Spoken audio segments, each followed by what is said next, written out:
Assalamualaikum warahmatullahi wabarakatuh. Sebelumnya, perkenalkan nama saya Nur Anissa, mahasiswa Universitas Muhammadiyah Makassar, jurusan Manajemen, kelas M21F dengan NIM 1057211222821. Di sini saya akan memaparkan dua materi, yaitu peranan akuntansi dalam perusahaan dan analisis dan pencatatan transaksi bisnis. Baiklah, yang akan saya jelaskan pertama yaitu peranan akuntansi dalam perusahaan. Terlebih dahulu kita harus mengetahui apa sih akuntansi, bagaimana pengertian akuntansi. Jadi, secara umum, akuntansi adalah suatu sistem informasi yang mengidentifikasi, mengukur, mencatat, dan mengkomunikasikan kejadian ekonomi dari suatu organisasi kepada pihak-pihak yang berkepentingan atau stakeholders. Selanjutnya, kegiatan utama akuntansi itu seperti apa? Yang pertama, mengidentifikasi dan mengukur data-data keuangan perusahaan. Yang kedua, mencatat dan memproses data-data keuangan perusahaan. Dan yang ketiga, menyusun dan mengkomunikasikan laporan keuangan tersebut kepada pemangku kepentingan atau pihak-pihak yang berkepentingan. Selanjutnya ada pemakai informasi akuntansi. Salah satu output dari suatu sistem informasi akuntansi adalah laporan keuangan. Tujuan laporan keuangan adalah menyediakan informasi posisi keuangan, kinerja keuangan, dan laporan arus kas suatu entitas atau perusahaan yang bermanfaat bagi sejumlah besar pengguna dalam pengambilan keputusan ekonomi. Informasi akuntansi sebagai dasar dalam pengambilan keputusan sangat diperlukan oleh pihak-pihak yang berkepentingan atau pemangku kepentingan. Secara garis besar, pihak-pihak yang berkepentingan atau pemangku kepentingan tersebut dapat dikelompokkan menjadi pihak internal dan pihak eksternal. Yang pertama ada pihak internal, adalah pihak-pihak yang ada di dalam perusahaan, yaitu pihak manajemen dari berbagai level, yang menjalankan fungsi-fungsi manajemen antara lain perencanaan, pengorganisasian, pengarahan, pengendalian dari suatu perusahaan. Yang kedua, pihak eksternal adalah pihak-pihak perorangan atau badan yang ada di luar yang mempunyai kepentingan terhadap kinerja perusahaan, antara lain investor atau pemegang saham. Kreditur, instansi pemerintah, pekerja atau serikat pekerja, pemasok dan pelanggan, dan yang terakhir masyarakat. Yang ketiga, jenis dan bentuk perusahaan. Secara garis besar, perusahaan dibedakan dalam dua aspek, yang jenis perusahaan dan bentuk perusahaan. Yang pertama, jenis perusahaan. Ditinjau dari usahanya, perusahaan dibedakan menjadi perusahaan jasa, perusahaan dagang, dan perusahaan manufaktur. Setiap jenis perusahaan mempunyai karakteristik yang berbeda-beda. Yang kedua, bentuk perusahaan. Ditinjau dari bentuk usahanya, perusahaan dibedakan menjadi perusahaan perorangan, perusahaan persekutuan, dan perusahaan perseroan atau korporasi. Yang keempat, bidang-bidang akuntansi. Bidang-bidang akuntansi antara lain yang pertama, akuntansi keuangan, yang kedua akuntansi biaya, yang ketiga akuntansi manajemen, yang keempat akuntansi perpajakan, yang keenam anggaran perusahaan, yang kelima pemeriksaan akuntansi, dan yang ketujuh sistem-sistem akuntansi atau SIA. Selanjutnya yang kelima ada profesi-profesi di bidang akuntansi. Secara garis besar di Indonesia, profesi-profesi di bidang akuntansi dapat digolongkan menjadi yang pertama akuntan publik, yang kedua akuntan manajemen, yang ketiga akuntan pemerintah, dan yang keempat akuntan forensik. Selanjutnya ada yang keenam, organisasi profesi dan sertifikasi. Di Indonesia, lembaga atau institut yang menyelenggarakan program sertifikasi profesional tersebut salah satunya yaitu Institut Akuntansi Manajemen Indonesia atau IAMI menyelenggarakan ujian sertifikasi atau ujian kompetensi untuk memperoleh sertifikat profesional depan gelar Certificate Profesional Manajemen Akuntan atau CPMA. Yang ketujuh, prinsip-prinsip akuntansi yang berterima umum. Beberapa konsep dan prinsip dasar yang melandasi akuntansi antara lain yang pertama, konsep kesatuan usaha. Yang kedua, konsep unit moneter. Yang ketiga, prinsip kelangsungan usaha. Yang keempat, prinsip periodisasi. Yang kelima, prinsip pengaitan. Dan yang keenam, prinsip biaya perolehan. Serta yang ketujuh, prinsip nilai wajar. Demikianlah penjelasan saya terkait peranan akuntansi dalam perusahaan. Selanjutnya saya melangkah ke materi berikutnya, yaitu analisis dan pencatatan transaksi bisnis. Yang perlu kita ketahui adalah yang pertama, bukti transaksi. Di perusahaan banyak sekali terjadi peristiwa bisnis yang terjadi, tetapi tidak semua peristiwa tersebut merupakan bukti transaksi. Langkah awal yang harus dilakukan untuk menentukan apakah peristiwa tersebut merupakan transaksi bisnis atau bukan adalah mengidentifikasi setiap peristiwa bisnis tersebut, kemudian mendokumentasikan semua transaksi dalam bentuk transaksi. Bukti transaksi merupakan dokumen yang digunakan oleh perusahaan sebagai dasar pencatatan di dalam buku harian atau jurnal. Bukti transaksi dapat dibedakan menjadi dua, yaitu yang pertama, bukti transaksi internal adalah dokumen yang digunakan untuk kepentingan di dalam perusahaan. Beberapa dokumen yang termasuk yaitu bukti kas masuk, bukti kas keluar, dan bukti memorial. Yang kedua ada bukti transaksi eksternal atau internal adalah dokumen yang melibatkan pihak luar perusahaan.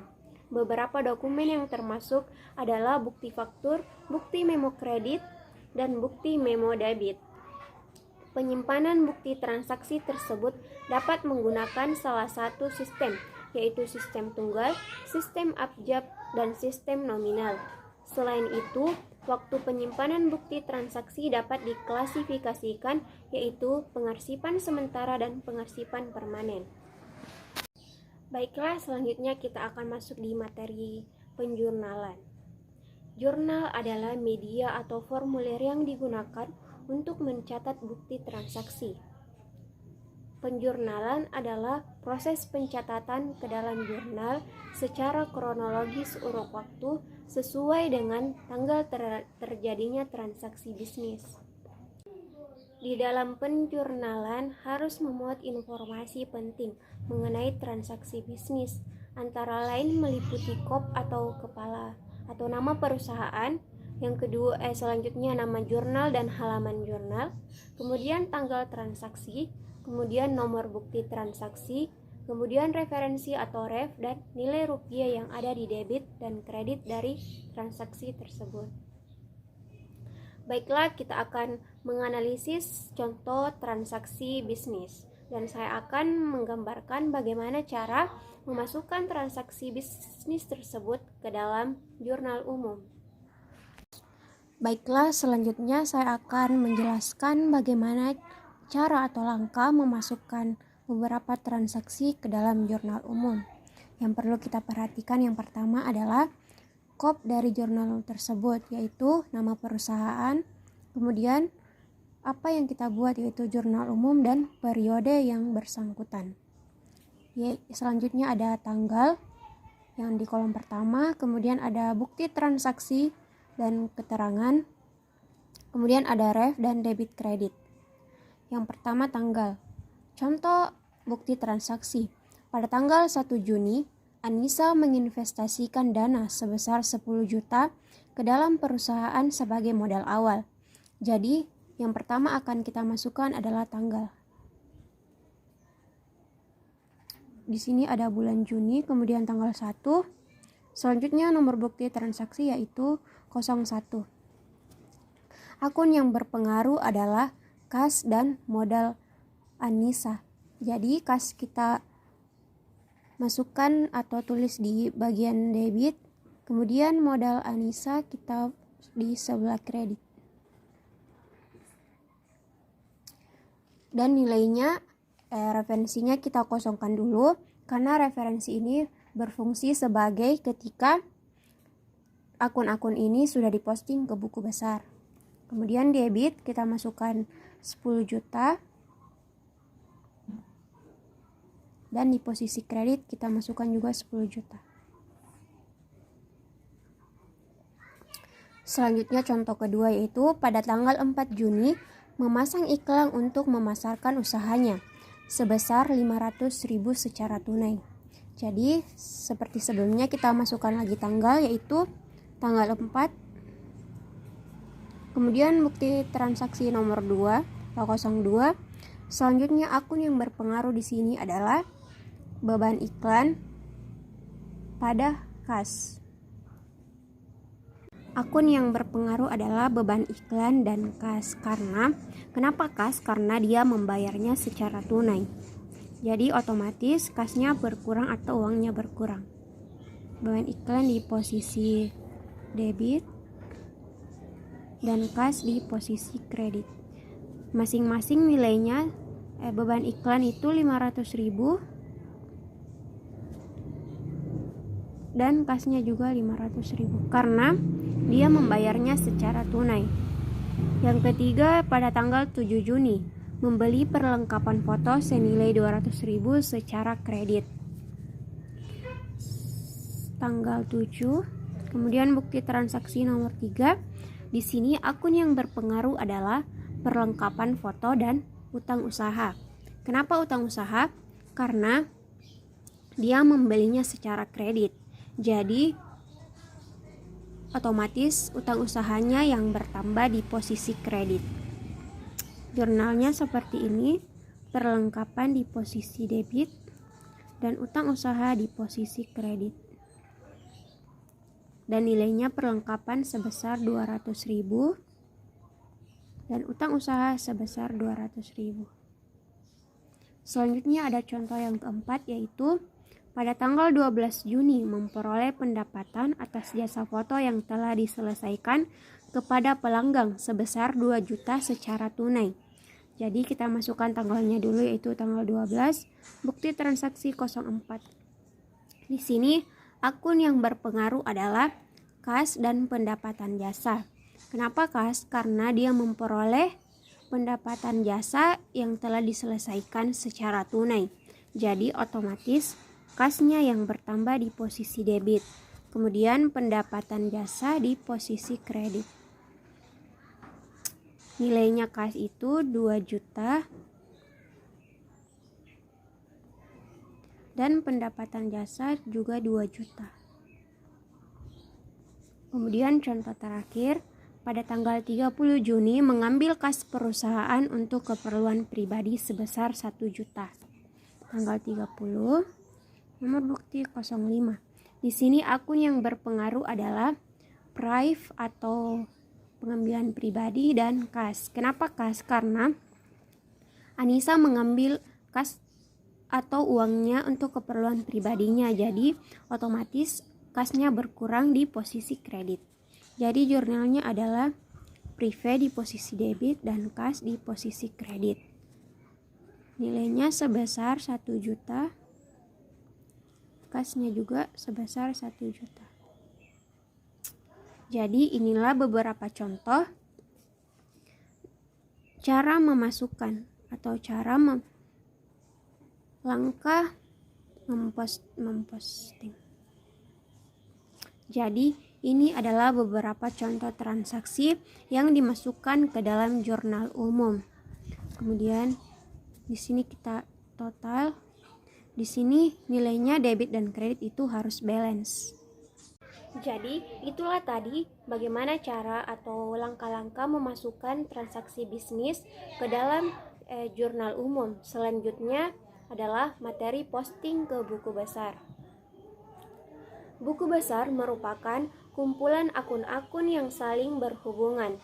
Bentuk akun dibedakan menjadi dua, yaitu akun bentuk T dan akun bentuk kolom. Sifat akun ada dua, yaitu akun real dan akun nominal.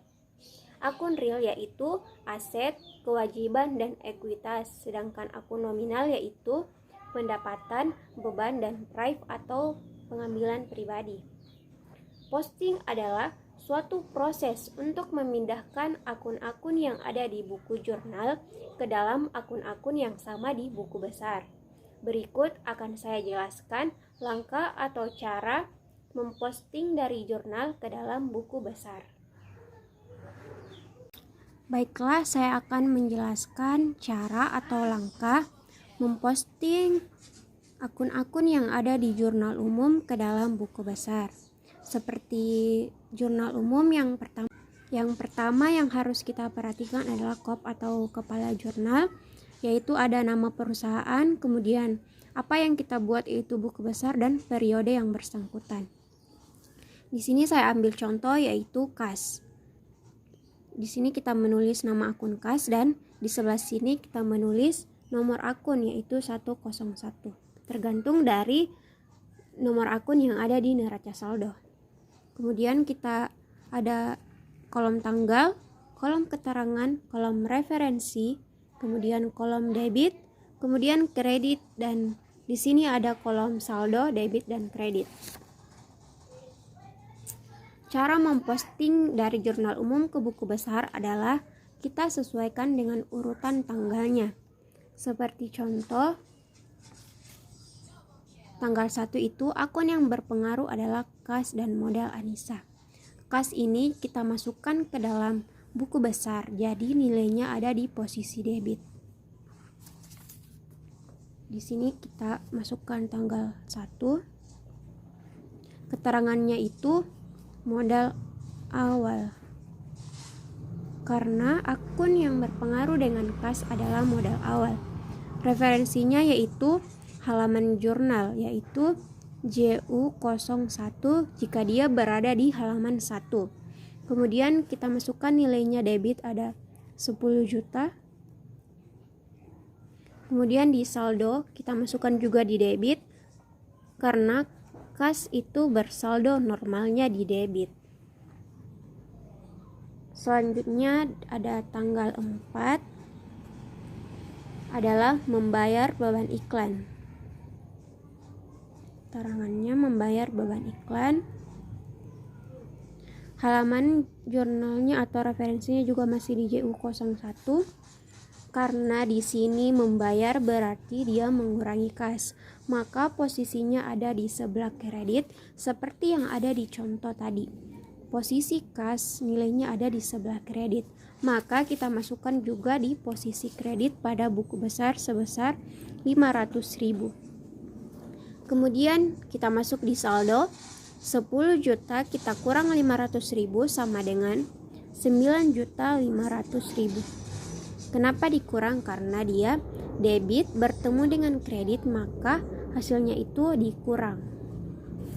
Selanjutnya ada tanggal 12 yaitu menerima pendapatan jasa. Berarti keterangannya di sini pendapatan jasa.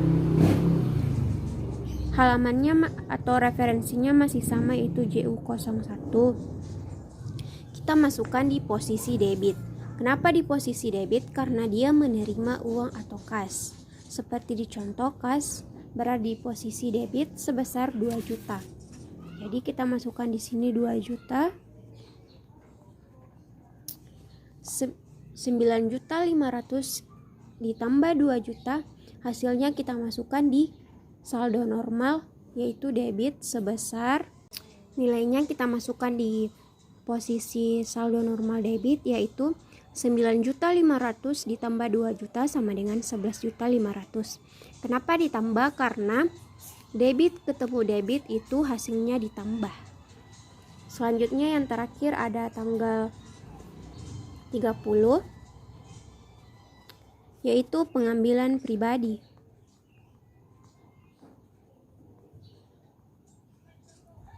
Referensinya masih sama yaitu JU01.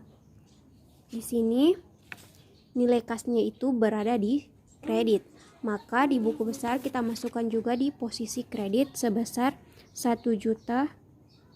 Kemudian kita kurangkan yaitu 11.500.000 dikurang 1 juta, hasilnya 10.500.000. Kenapa dikurang? Karena debit ketemu kredit itu hasilnya dikurang. Jadi nilai saldo di akun KAS sebesar 10.500.000. Jika sudah tidak ada transaksi lagi, maka cukup sampai di sini buku besar untuk akun KAS. Selanjutnya ada buku besar untuk perlengkapan. Pada contoh jurnal umum yang pertama tadi, di sini tanggal 7 ada perlengkapan. Dibeli secara tunai sebesar 200.000. Kita masukkan tanggal 7, yaitu membeli perlengkapan.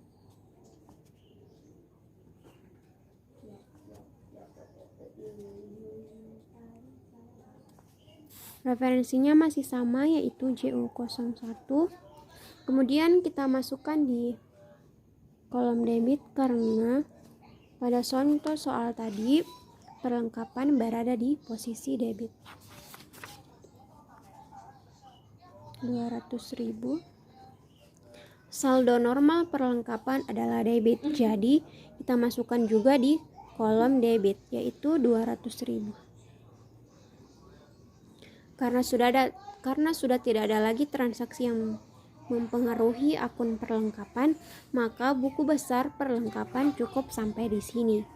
Jadi itulah contoh bagaimana cara memasukkan akun-akun yang ada di jurnal umum ke dalam buku besar. Baiklah, itulah tadi beberapa contoh cara memposting transaksi bisnis dari jurnal ke buku besar. Selanjutnya yang terakhir ada menyusun neraca saldo. Setelah proses pemindah bukuan dari jurnal umum ke buku besar selesai, maka langkah selanjutnya adalah memastikan adanya saldo di masing-masing akun pada akhir periode. Jadi, neraca saldo adalah daftar akun di buku besar yang mempunyai nilai atau saldo pada saat tertentu. Tujuan menyusun neraca saldo adalah memastikan bahwa tidak ada kesalahan di dalam memposting besarnya nilai dari jurnal umum ke buku besar, sehingga neraca saldo dapat dipastikan keseimbangannya atau balance. Berikut saya akan memperlihatkan bagaimana bentuk neraca saldo dan cara memasukkan nilai-nilai yang ada di buku besar ke dalam neraca saldo. Yang terakhir ada neraca saldo. Langkah atau cara memasukkan akun-akun yang ada di buku besar ke dalam neraca saldo sama dengan buku besar. Yang perlu kita perhatikan yang pertama adalah kepala atau kop dari neraca saldo itu ada nama perusahaan, kemudian apa yang kita buat yaitu neraca saldo dan periode yang ada di transaksi. Yang kolom pertama yaitu ada nomor akun, selanjutnya ada nama akun, selanjutnya ada debit dan kolom kredit. Nomor akun di sini kita ambil dari neraca saldo awal, yaitu nomor akun dari kas sampai akun yang terakhir yaitu beban. Kemudian nama akunnya itu kita pindahkan dari neraca saldo awal dan buku besar, dari kas sampai beban-beban yang ada di transaksi. Nilainya ini kita ambil dari buku besar, contohnya tadi ada kas. Saldo akhirnya itu ada 10.500.000 di posisi debit. Jadi yang kita masukkan di sini adalah 10.500.000 pada neraca saldo.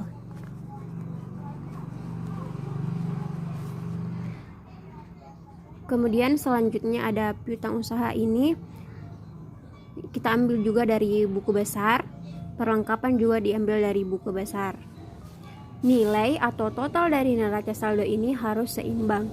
Jika tidak seimbang, maka ada kesalahan yang telah dibuat dari pemustingan dari jurnal umum ke dalam buku besar. Jadi, itulah contoh bagaimana cara mencatat neraca saldo yang telah kita akun-akun yang telah kita posting dari buku besar. Demikianlah